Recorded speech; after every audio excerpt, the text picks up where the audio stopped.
Morning. Good morning. How are you? Very good. Great, great. God is good All the time. all the time. God is good. Hallelujah.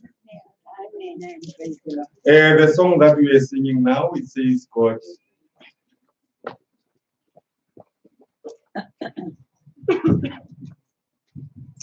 God increase my faith.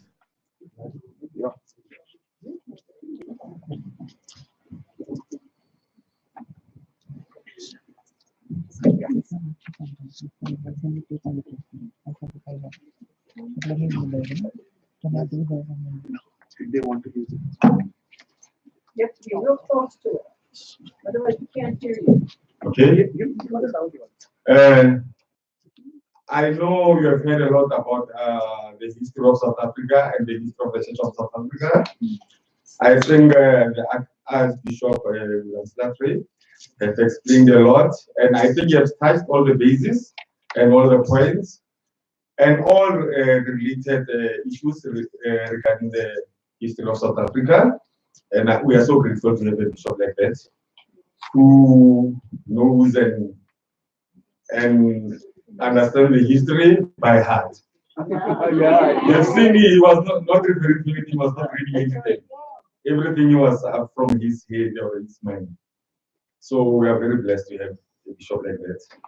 And our presentation will be divided into 3 parts.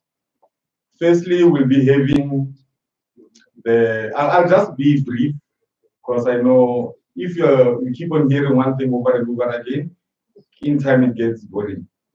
So I'm just going to be on point and point out other things that were maybe omitted or said, but not in length. But I'm going to be saying things that are very relevant to our history. As I was saying, it is divided into 3 parts, which is the South African history, the history of the country in general. Then we'll be having the history of the Christianity in South Africa. Then the last part will be the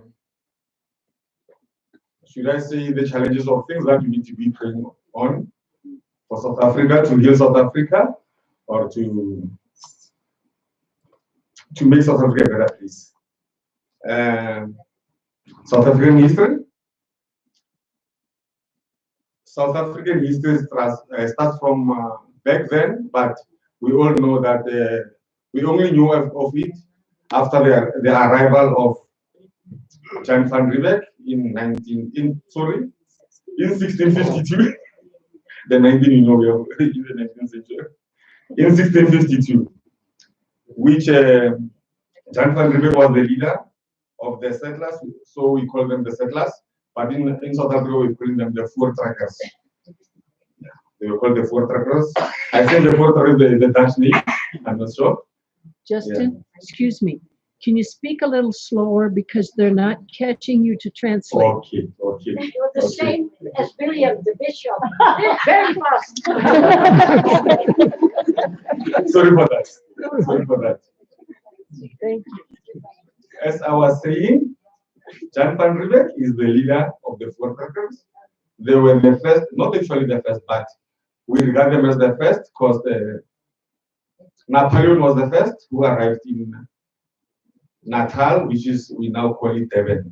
Then he's the one who named it Natal. But our history starts from the time of Jan van Riebeeck, which was in 1652. They arrived with 3 ships. I only know one. Some of the other 2 I forgot, which was dromedaries. That one always rings in my head, the dromedary one, which was the one that Jan van Riebeeck was in.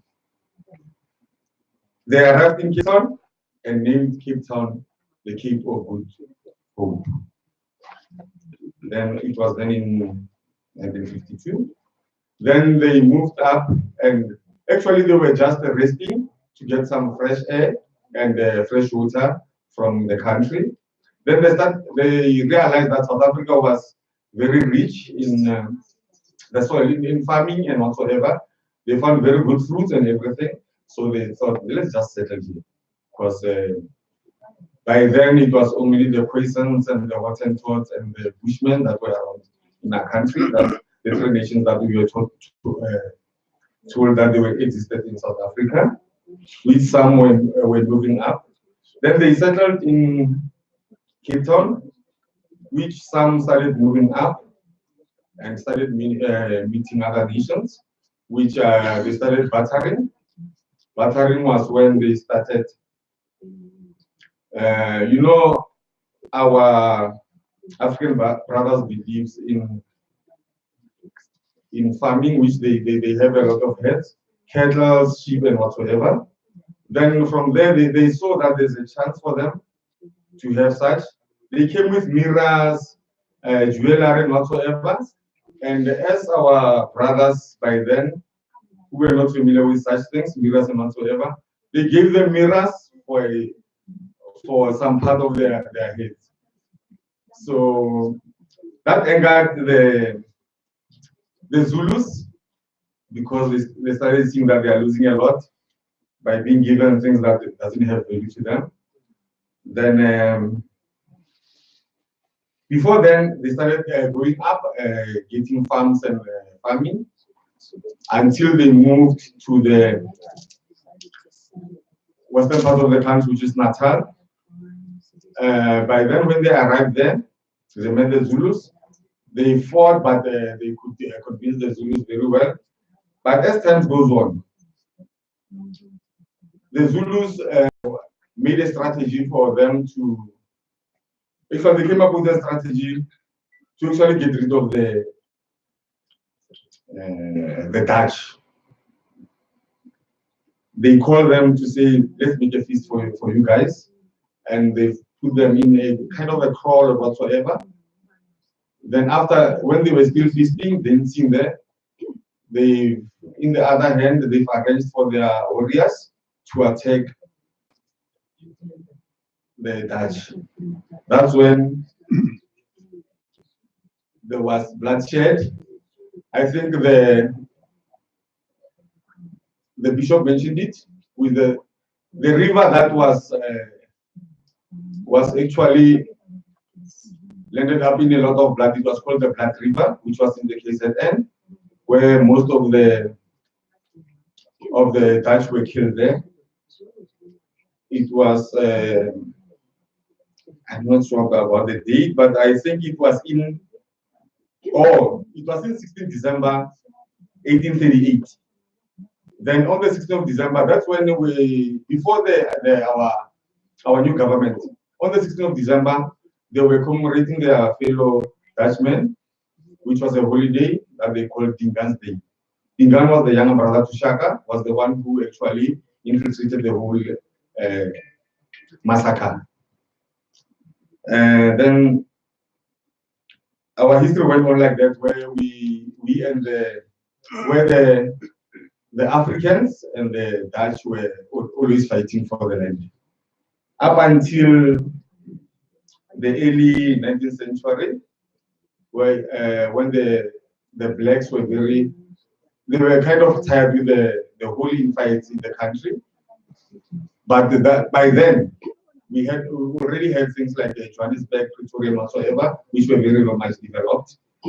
Then one party was developed, which was under the blacks, which was the ANC, which is the ruling party by now. It was formed in 1912. After they were protesting against the policies of the government, how they were treated, and so on and so on. The discrimination, you can name them all. It's a lot of issues that were surrounding South Africa by then. And during that time, we had leaders such as Malan and Verwoerd. And if my memory serves me well, in 1942 or whatsoever, that's when the apartheid system was put in place by Verwoerd. It is the white man. Black men must stay in the. That's when most of the townships were developed by then. Black men were actually segregated to stay in the locations, which we call them things like Soweto, Mamelodi, and what you name them. Whereby even in those locations, we were segregated by the tribes. The Zulus will stay in one side, the Tswanas on one side, the Pedis on one side, the Xhosas and the Changanes on one side, and the Vendas. The Vendas and the Changane mostly, they used to group them together. I'm not sure for what, but because they are from far north. But those kind of things really created a problem in our locations, because even now, we still have tribal wars and whatsoever. We still name each other, just the same as the xenophobia thing. We don't see eye to eye with our fellow brothers, black brothers. Some will call you are I when I will baby. Some will call you I when I will Venda. You know, things like that. To us, this the way they illustrated the apartheid system, they worked it up ahead so that we are divided at all times, so that we can't fight them. So that is the strategy that they used. They were very intelligent, those guys. So the other most important point that I need to mention was the Sharpeville massacre, which we commemorate on the 21st of March every year, in honoring our fellow brothers.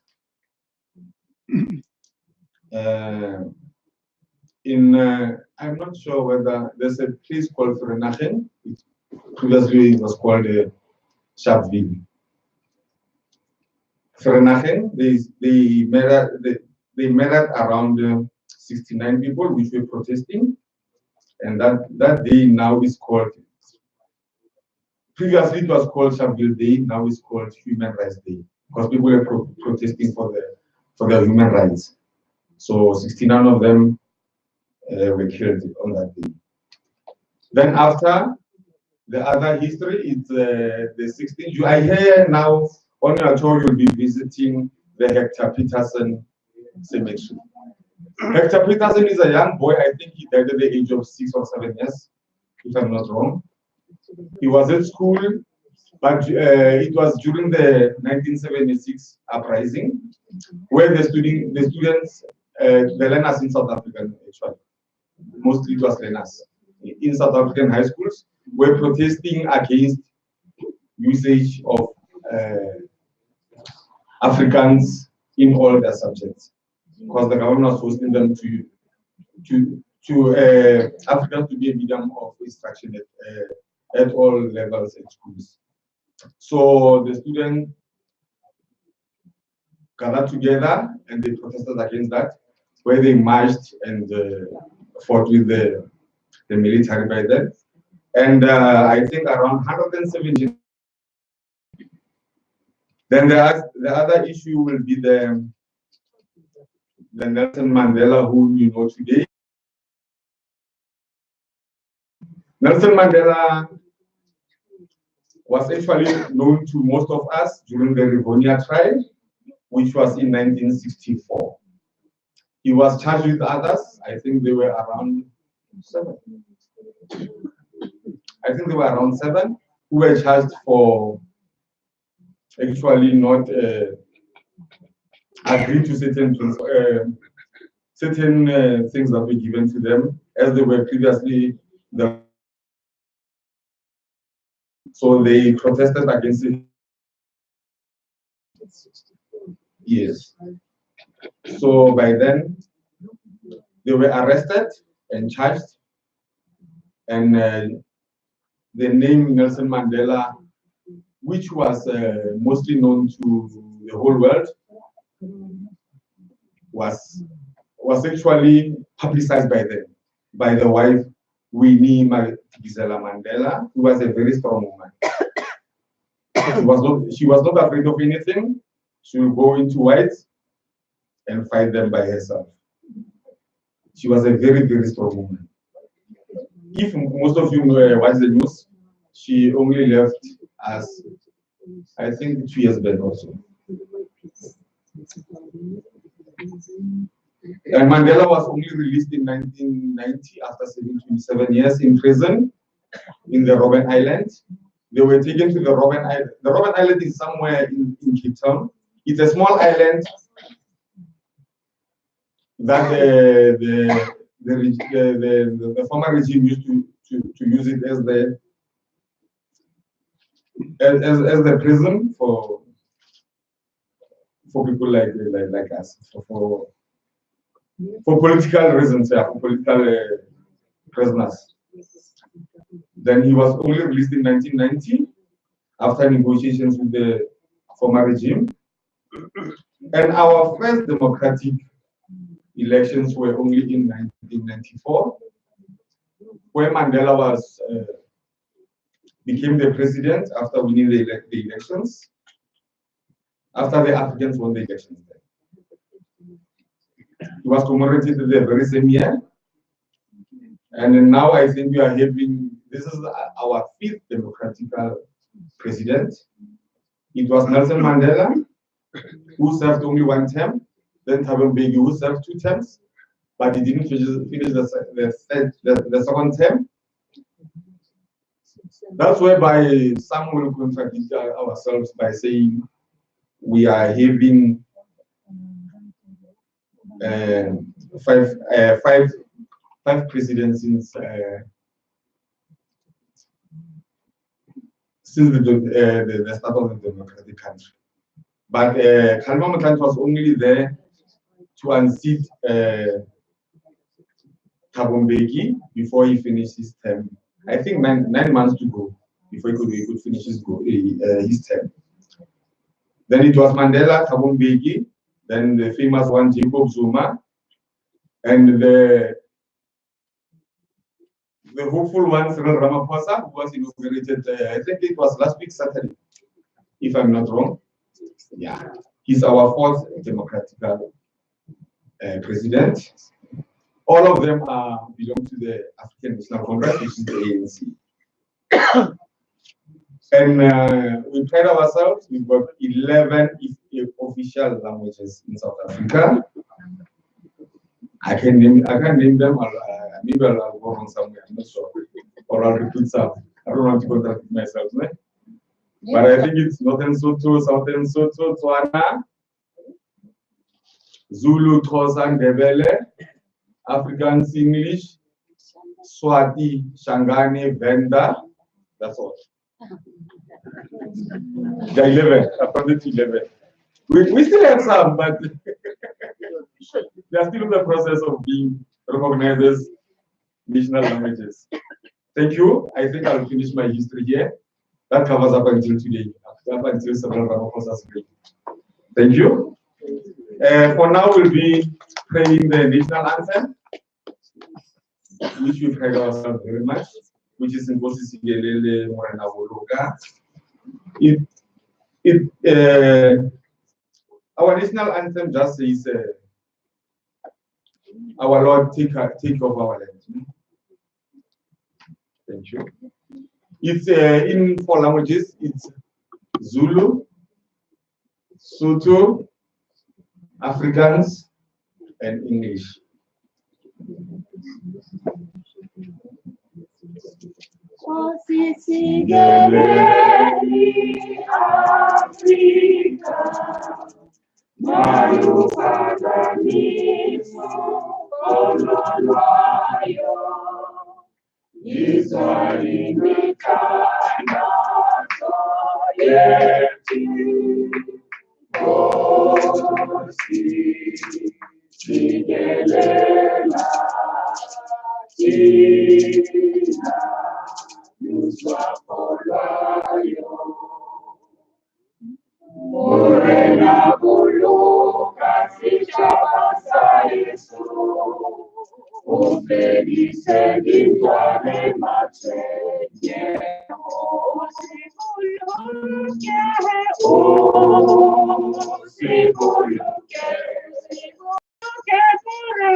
South Africa.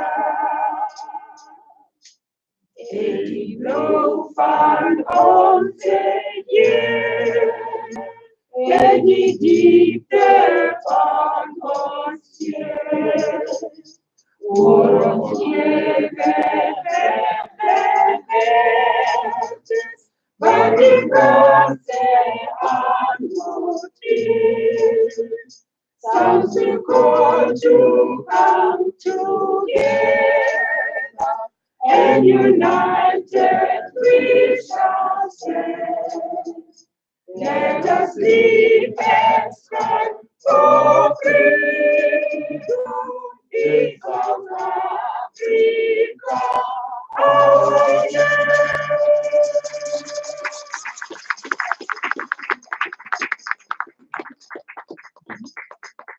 Morena Pemelo, Morena Pemelo, Morena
We are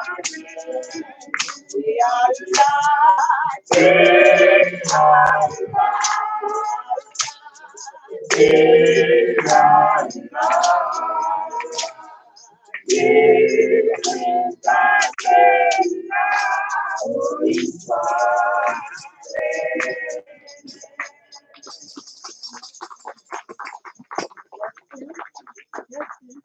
Can you tell us the words, what the words mean? Yeah, meeting. Praise the Lord.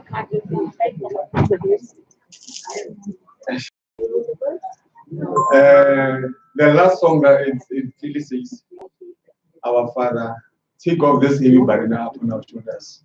Yeah, Father in heaven. Yeah, take off this heavy burden. Remember, we black brothers are very, very religious. So every time when things got harder and harder and harder, we'll always face up and say, "Father, are you listening to us? Hear us and be with us."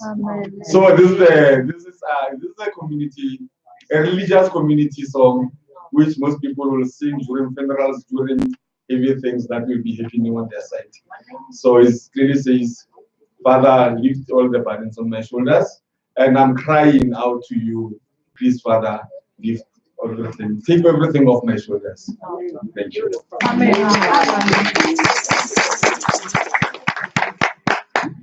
Now I think I'm going to go through the history of the church in South Africa.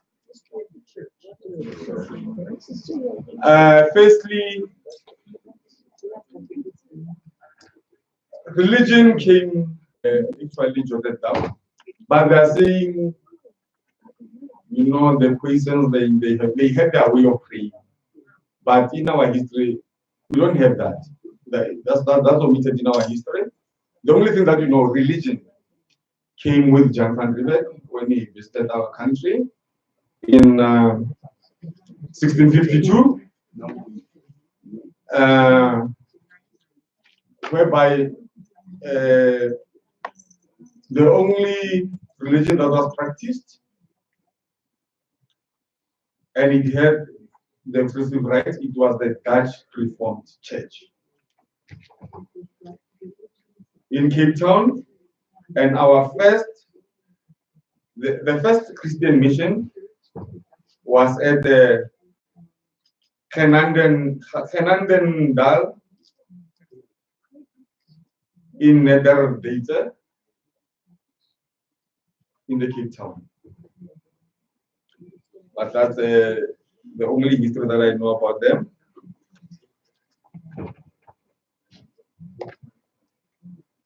And our Catholic history is that in 1487, after the arrival of Bartholomew Dias at the Walvis Bay.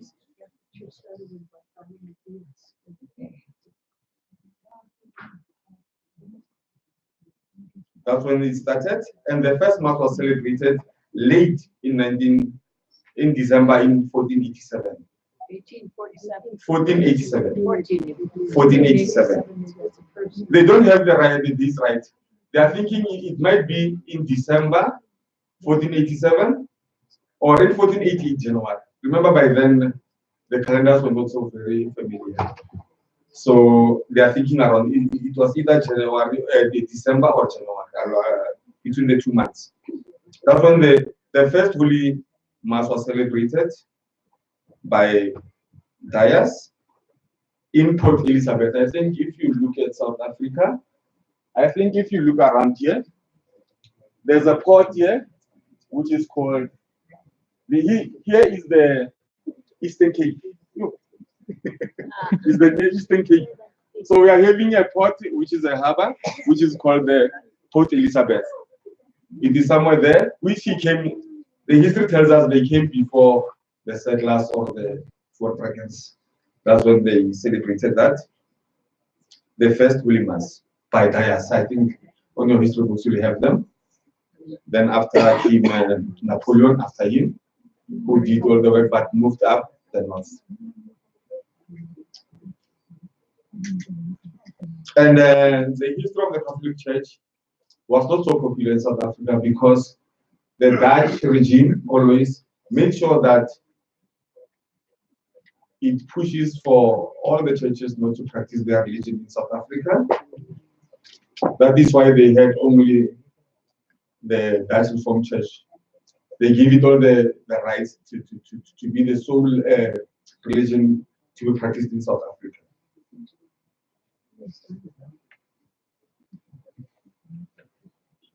Then during that time, I think most Catholic ministers will come to South Africa to try their luck to establish the church here in South Africa. But due to the heavily armed Dutchmen, they wouldn't let you do that. They will fight you to the end. Then they were actually the Catholic Church was banned from that 1652 until 1795 here in South Africa, until in 1804. That's when they unlocked all the what do you call this? The buttons to allow everyone to practice their religion here in South Africa. But also 2 years later, they saw these people very, very powerful. Then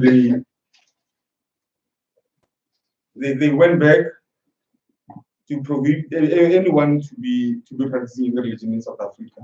But people fought with that, as the country was very, very much in turmoil. People fought with that. And remember, the Catholic Church was one of the churches that actually fought so hard to bring justice to South Africa and liberate our fellow brothers and sisters, which were prohibited to practice any religion in South Africa. And remember, the Dutch never let any other country to come and help our fellow brothers to learn, to educate them, and to make them aware, to teach them how to write and read. Remember that was very, very important in the olden days. It is why when they were battering, they used to sell them this minor things so that they can bribe them and have their livestock.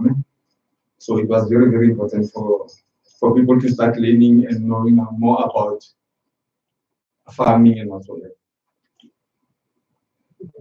And previously in our country, the Catholic priests were not allowed to be in the country.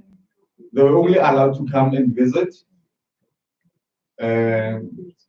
When they were, remember, in the olden days, the only ships that were touring around South Africa were the Portuguese ships.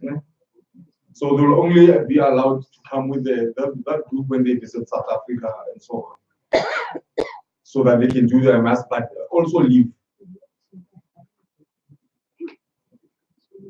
The only first black priest was ordained only in 1920 in the Diocese of Mariannhill. That's when it led to the establishment of a national seminary for blacks in 1947.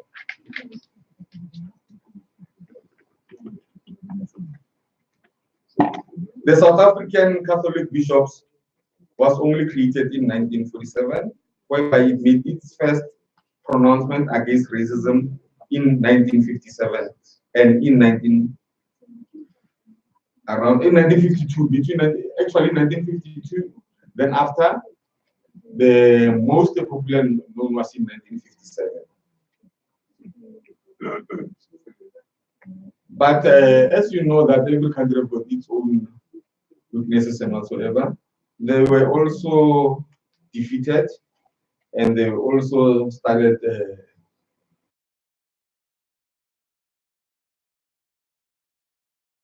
the then government, what do you call them? Before tricals or settlers, and whatsoever. But around the 1972, that was when we South African brothers were very, very active during the struggle. Then, by a number of protests that were happening around the country, it pushed the Vatican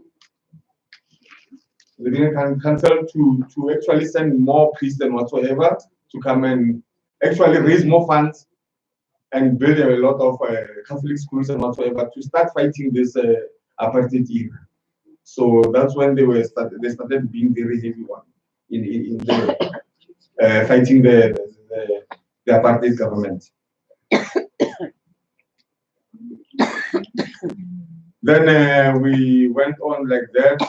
We were liberated, and after we were free, and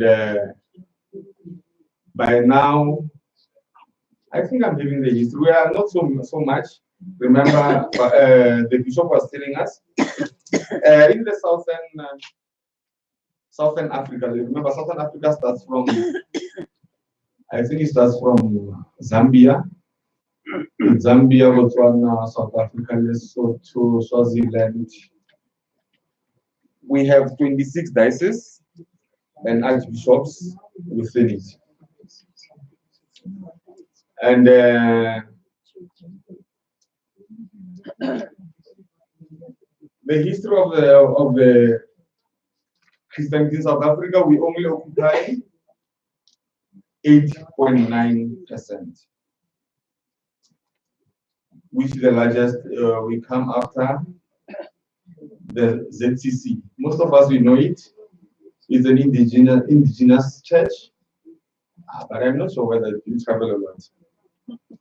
There were things. It's an indigenous church. There's a star or